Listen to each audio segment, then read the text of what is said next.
What is going on, guys? Welcome to my new shop.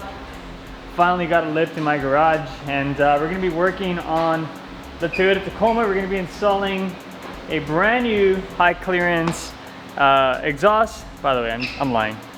I'm at TinyRig.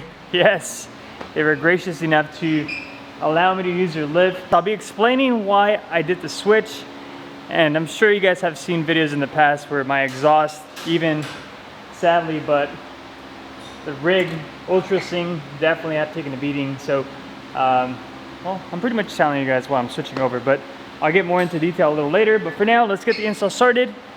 Let's go. The install is pretty much straightforward, guys. I mean, you really can't mess this up. You have two main bolts that hold the exhaust in place, and now if we follow down, pretty much just going down towards the exhaust and where it exits, you will see the mounting location and rubber hangers. I am going to old school, and I'm grabbing a bottle with just water and soap.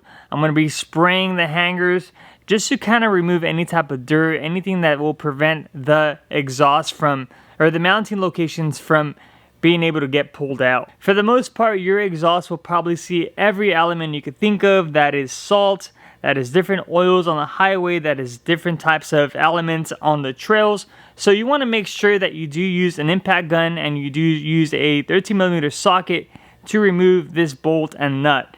Just take your time. Don't go Hulk Hogan on it, because the last thing you want to do is strip it. But take your time and the bolt will just simply come off on its own. Now, after letting the water and soap do its job and letting it all soak in, for the most part, it's pretty straightforward. All we have to do is just basically pull the whole entire exhaust out of those mounting locations. I am going to be using a flathead screwdriver just to kind of put it through the rubber mounting area and just work it till the exhaust is able to come off. Now, one thing that I definitely just was not expecting is the weight on this OEM exhaust. You do see the Running for Taco exhaust. It looks pretty small and you carry the box like nothing, but keep in mind the OEM one is a lot longer. This is not coming apart. It's coming off in one piece, and you always want to be prepared to basically, once those rubber hangers are loose, that's definitely going to want to just drop. So if you have somebody there to help you, make sure they help you. If not, just do your best not to scratch anything else underneath the carriage. Don't hit any brake lines, anything like that, and you should be all good. If you guys want to read a little more on this exhaust or possibly want to purchase one for a Toyota Tacoma, you already know I'll be putting everything down below in the description. Make sure you visit the Running for Taco website. Even check out their Instagram, because they're always posting awesome content. They're always developing new products, so check them out. You might find something that you want for your Toyota Tacoma. All right, so the install is done.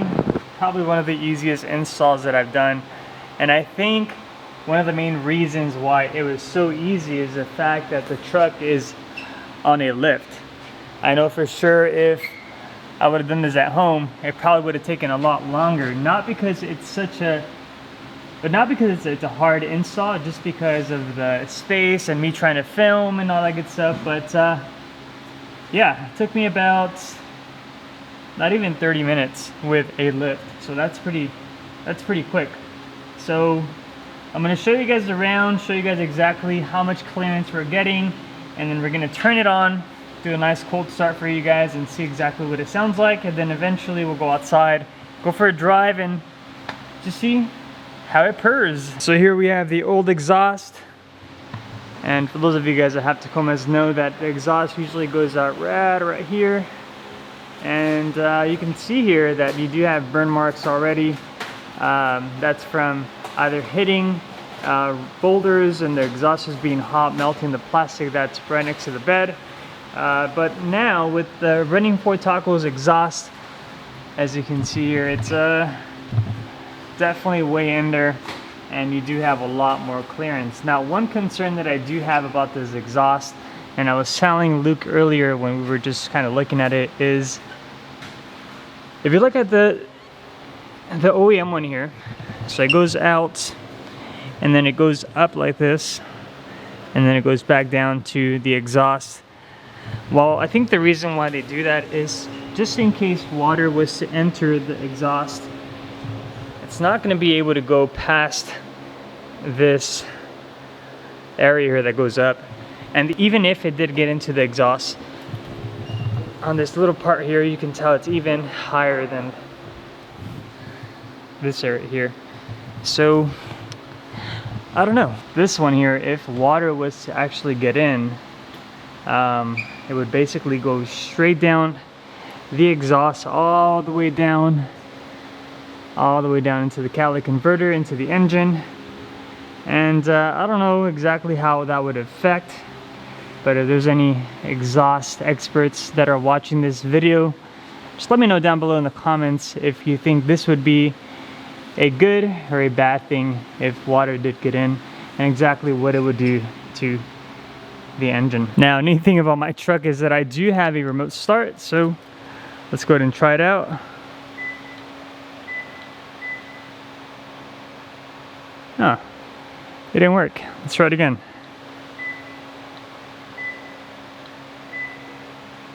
All right, there we go.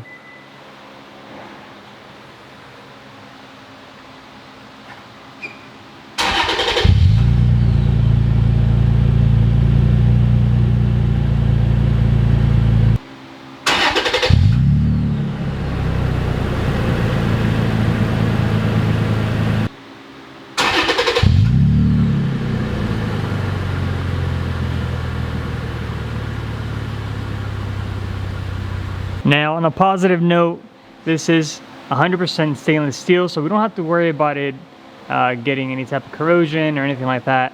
And you might even just recognize this logo, R4T. These are my good friends, Tuan.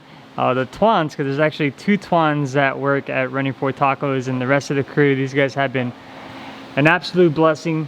I've been going out with them multiple trips, and now to finally be able to support them and rock their gear doesn't get better than that.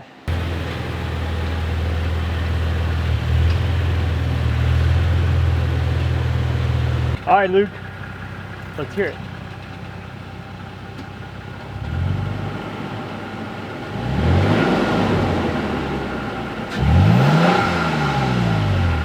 It's not bad, huh?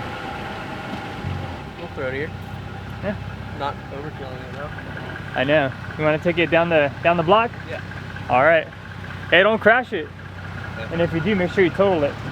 Yeah.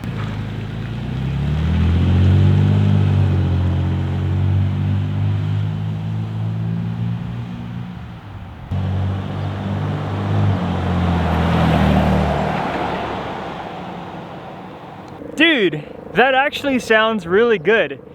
It's not so loud. It's got that nice deep tone to it. Yeah, I think I like it.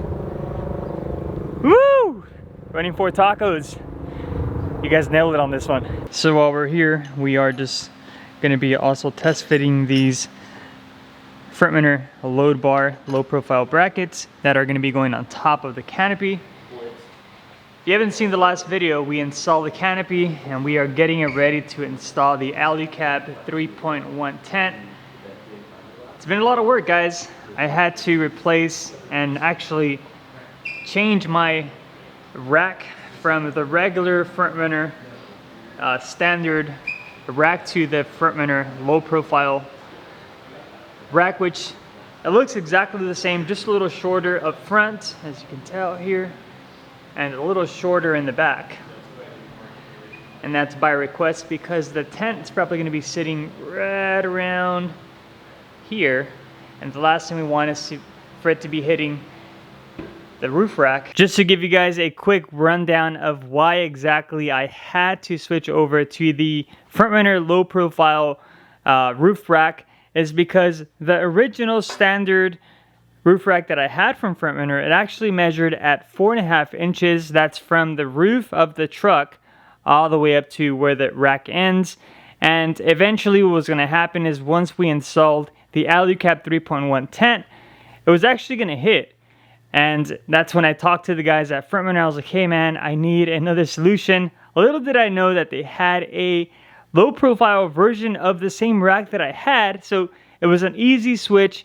This new rack that I'm installing, or that I installed, measures right at 3 inches, which means once the tent is installed, the load bars are in place, it's definitely going to clear. And even if the truck flexes, it shouldn't hit, but only time will tell, and I'll definitely keep you guys posted on that. Now, if you guys like this rack, you already know I'll be putting all the links down below in the description, so check it out. I'll be putting both the standard version and the low profile version of the front runner rack. But the goal is to have everything as low profile as possible to keep all the gaps out of the way, keep everything aerodynamic, and yeah, just make it look as flush as we can.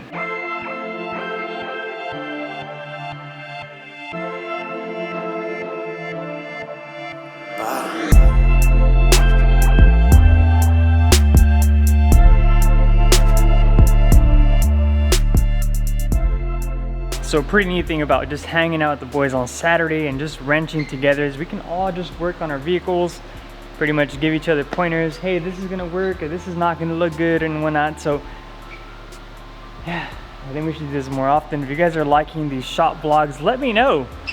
We'll keep them going, but man, look at this thing. Jeez. Maybe one day. Boom, check it out. No. This is not mine. None of them are, but gives you an idea what we're gonna be putting on the Tacoma. Sick!